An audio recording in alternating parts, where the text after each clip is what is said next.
এমন একটা লজ্জার ঘটনা ঘটেছে, তারপর আমরা কেউই ওই নামটা বলতে চাই না। সরি। দিদি তার মানে হ্যালুসিনেট করে। তুমি?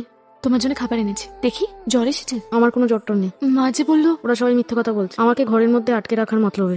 আর এগুলো কেন এনেছো তুমি? আমাকে কত ওষুধ টষুধ খেতে হয় খাবারের আগে। ও,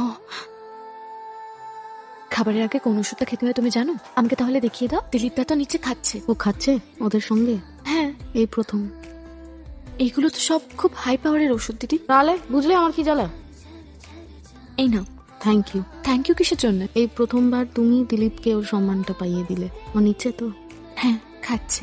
এই ওষুধটা না তাহলে আজকে আমায় খেতে হবে না, তুমি ফেলে দাও। না, তা কি করে হয়? না না না, এই ওষুধগুলো খেলে না আমার শরীরে খুব অস্বস্তি হয়, আমি না পারবো না। প্লিজ প্লিজ, একদিন না খেলে না কিছু হবে না, প্লিজ।